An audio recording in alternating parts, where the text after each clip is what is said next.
ఆయన లేడు ఇక్కడ. లేదు చెప్పండి.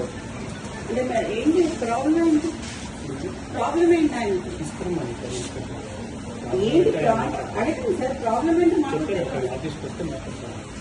అంటే ఆయన వస్తే మాట్లాడడం కాదు కదా సార్, ఈజ్ ఆర్ స్టాఫ్, మాకైతే తెలియాలి కదా. మరి ఆయన రమ్మనాల్సిందే కదా, మీరెందుకు వచ్చింది? అదరగొట్టే కారం రంగు రుచి ఆచి కారం పొడి. మీకు ఇన్ఫర్మేషన్ ఎవరిచ్చింది? ఎవరిచ్చింది?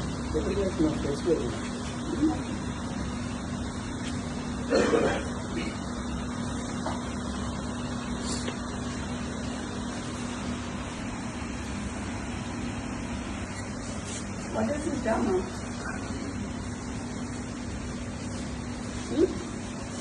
మూల మీద మనుషులను పెట్టుడు నేను మాకు లేరా మీలాగా చెప్పేటోళ్ళు? టాటస్ మూలల్లో చేతి తీసేసి తిరుగుడు ఏంటి? దేనికి? ఆయన ఏం చేసిండని? అదే ఏం చేసింది సార్? ఒకటి చూపించినాక పిలుస్తాం, లేకపోతే ఎట్లా పిలుస్తాం? ఒకటి చూపించండి, తర్వాత పిలుస్తాం కదా.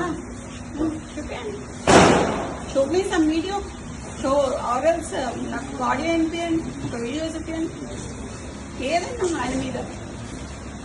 ఇంతమంది పోలీసులు ఉన్నారు కదా సార్, ఇంతమంది అయితే ఉన్నారు కదా, చేయండి. మేమైతే చిన్నప్పటి నుంచి పోలీసు వాళ్ళతో లేకుండా అయితే లేం కదా సార్. వీళ్ళందరూ అయితే పోలీసు వాళ్ళే కదా, మీ వాళ్ళే కదా. మాట్లాడియండి.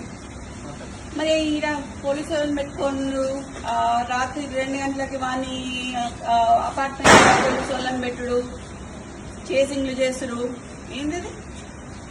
ఏడుంటున్నాం సార్? కాంగ్రెస్ గవర్నమెంట్ ఉంటున్నామా లేకపోతే వేరే గవర్నమెంట్ ఉంటున్నామా? ఎట్లా కనిపిస్తున్నాం సార్? చూసి వస్తాం. లేదు, you have come to my house, come to నా ఇంటికి. నువ్వు మఫ్తీలు వచ్చినావు ఇక్కడికి, మఫ్తీలు వచ్చి నేను మీరు అని పిలుస్తున్నా. ఇంకా నేను ఇంకా నువ్వు అని పిలవాలి. నిన్ను యూనిఫామ్ వేసుకొని వస్తే మీరు అని పిలుస్తా. మఫ్తీలు వచ్చినావు కాబట్టి నేను అయినా మీరు అని పిలుస్తా మిమ్మల్ని. నాకు మీరు ఇట్లా మాట్లాడుతున్నారు కదా, నేను అట్లా మాట్లాడలేను సార్. ఈ మూల మీద మనుషులను పెట్టుడు, ఆ మూల మీద మనుషులను పెట్టుడు కరెక్ట్ కాదు. అది ఎందుకు పిలుస్తున్నారో అడగండి, నేను అప్పుడు పిలుస్తావా అని. ఇవన్నీ మీకు ఫోన్ చేయండి, నేను ఉంటా ఇక్కడ. ఇంతసేపైనా పర్లేదు, ఉంటా సార్. చేరియండి, 2 చైర్లు ఇవ్వండి సార్. కూడా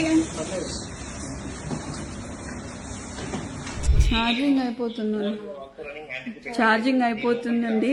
నేను యాక్చువల్లీ ఇక్కడ మన మీద కుట్రలు జరుగుతున్నాయి, కుతంత్రాలు జరుగుతున్నాయి. వేం నరేందర్ రెడ్డి, పొంగులేటి శ్రీనివాస్ రెడ్డి, 2 వర్గం అంతా కలిసి కుట్రలు చేస్తున్నారు.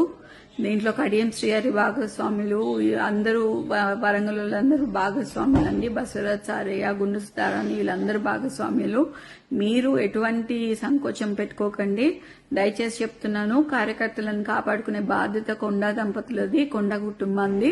ఎప్పుడు మేము కార్యకర్తల వెనకాల ఉంటాము. మాకు పదవులు శాశ్వతం కాదు, పైసలు శాశ్వతం కాదు. మేము నిబద్ధతతో పనిచేస్తాము, కార్యకర్తలకి వెనకాలని చేస్తాము. మీరు దయచేసి మీ మనోధైర్యాన్ని కోల్పోకుండా మాకు మనోధైర్యాన్ని ఇవ్వాలని మనస్ఫూర్తిగా కోరుకుంటున్నాను. నేను మళ్ళీ లైవ్ లోకి వస్తానండి. ఇక్కడ చాలా అల్లరిగా ఉంది. చుట్టూ మొత్తం పోలీసుల ప్రహారీలో నేను ఉన్నాను. నేను ఇంట్లో ఒక్కదాన్నే ఉన్నాను. ఇప్పుడు అమ్మ కూడా లేదు, నాన్న లేడు ఇక్కడ, అమ్మ లేదు. నేను ఒక్కదాన్నే ఇంత పెద్ద ఇంట్లో ఒక పోలీసుల ప్రహారీ మధ్యలో ఉన్నాను. మేమేం తప్పు చేశామనేది కూడా తెలియట్లేదు అసలు. ఇంత కక్ష కట్టి అదరగొట్టే కారం రంగు రుచి ఆచి కారం పొడి. బీసీ లీడర్లని మమ్మల్ని ఎందుకు ఇలా చేస్తున్నారు అనేది తెలియట్లేదు. మేం ఫైటర్స్, మీ అందరికీ తెలుసు. నేను ఎట్లాంటి ఫైటర్నో మీ అందరికీ తెలుసు. నేను ఈ సిచ్యువేషన్ ని డెఫినెట్లీ ఫైట్ చేస్తా. ఎందుకంటే చిన్నప్పటి నుంచి నేను ఫైట్ చేసి ఉన్నా. ఇవాళ కూడా నేను ఇంట్లోనే ఫైట్ చేస్తా. ఇవాళ కూడా ఎంతమంది పోలీసు వాళ్ళు వచ్చినా కూడా నన్ను ఎవరు ఏం బీకలేరు, ఏం చేయలేరు. నేను ఇక్కడనే ఉంటా. ఎవరైనా నన్ను తీసుకపోతే మాత్రం మీరు దయచేసి దాన్ని ఖండించాలని, తీవ్రంగా ఖండించాలని నేను కోరుకుంటున్నా. తప్పితే ఇంకా అట్లాంటిది ఏం లేదు. దయచేసి మీరందరూ మా అండ ఉంటారని చెప్పి నేను మీకు చెప్తాను. మాకు సపోర్ట్ చేయండి. మీకు మా అండదండలో మీకు కంపల్సరీగా తోడుంటామండి. Thank you.